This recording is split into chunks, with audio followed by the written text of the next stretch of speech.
Bonjour très chers amis, j'espère que vous portez bien. Bienvenue sur cette nouvelle vidéo. Ici aujourd'hui nous avons comme sujet de dissertation le Boeing 747. Alors, qu'est-ce que le Boeing 747?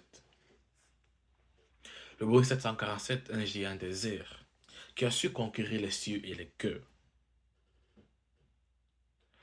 Le 747 est un avion quadriréacteur dont son histoire est tellement longue.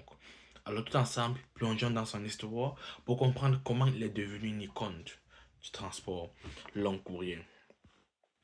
Alors très chers amis, le Boeing 747, surnommé le Jumbo Jet, est un avion qui a révolutionné le transport aérien. Depuis son introduction en 1968, il est devenu l'emblème du transport long courrier et a marqué les esprits avec sa silhouette majestueuse et imposante. Alors, le 747 est un avion de ligne à réaction quadriréacteur, américain à fuselage large, construit, comme j'ai dit, vers les années 1968 par Boeing. Son premier vol a eu lieu en 1969 et celui-ci entre en service vers les années 1970. Celui-ci a régné pendant 37 ans avant l'arrivée du géant du ciel européen, l'A380. Alors, très chers amis, parlons un peu des origines du 747.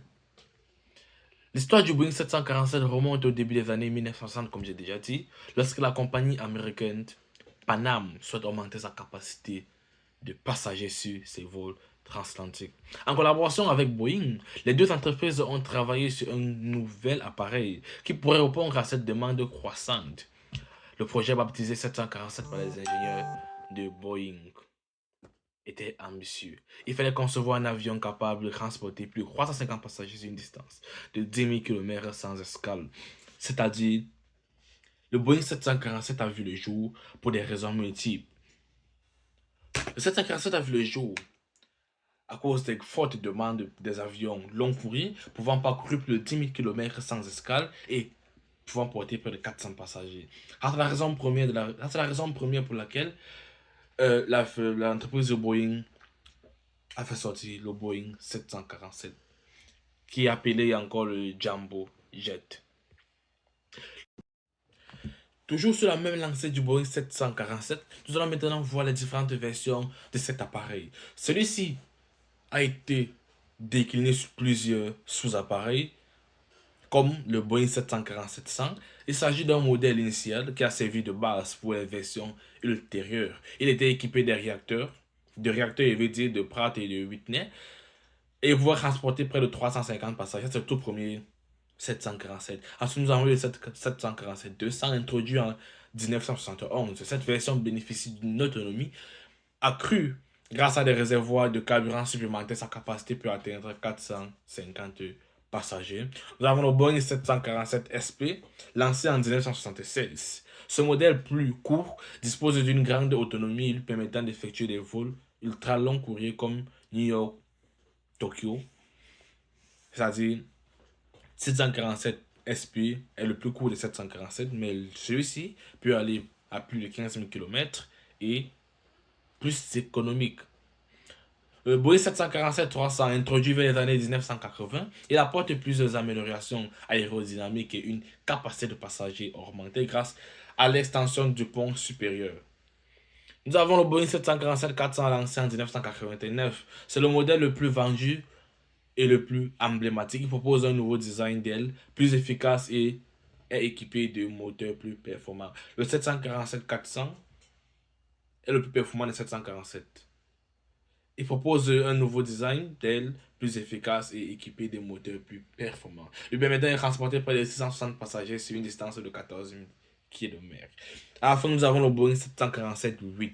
Dernière version en service, lancée en 2011, elle est plus longue, plus économe en carburant et offre une autonomie supérieure à celle des autres modèles, tout en conservant la caractéristique iconique du Jumbo Jet. Alors, le Boeing 747-8 a vu le jour uniquement pour combattre contre la 380 qui était devenu le géant du ciel parce que les Américains étaient déjà en retard par rapport aux Européens à cause de la 380. Le concessionnaire Boeing a donc repris son Boeing 747, il a recommencé tout à zéro, il a perfectionné cet appareil et lui a donné le nom de 747-8. Celui-ci qui aujourd'hui rivalise l'A380, mais il est loin de pouvoir dépasser la 380. Donc jusqu'à nos jours, la 380 est celui qui domine le ciel. Alors le 747-8, celui-ci a plusieurs caractéristiques, plusieurs spécificités, comme peut-être l'atterrissage avorté. Comme je disais tantôt, le 747-8 est le plus moderne des 747 et celui-ci a vu le jour uniquement pour conquérir la 380.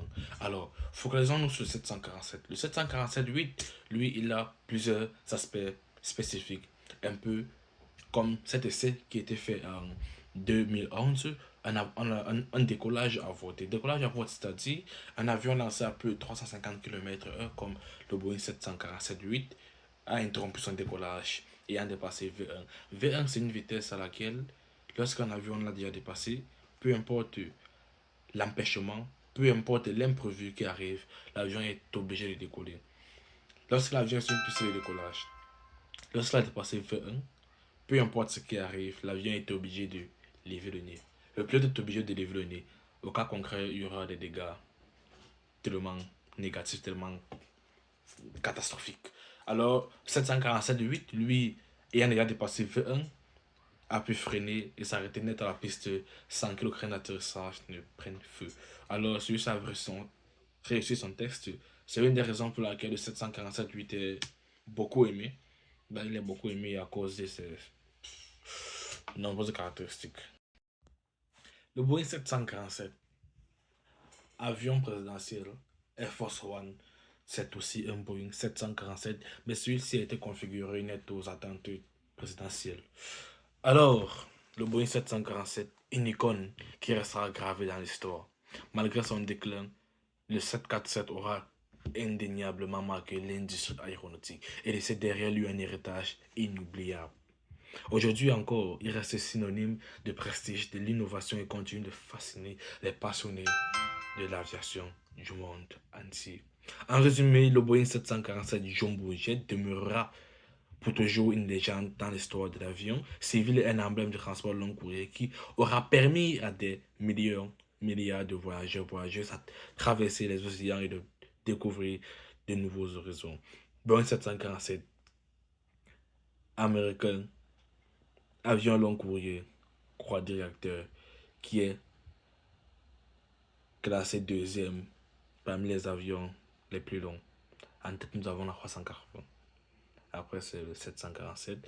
Bon, là, nous parlons en termes de grandeur, capacité de passagers. Ouais. Après le 380, 800, c'est le 747.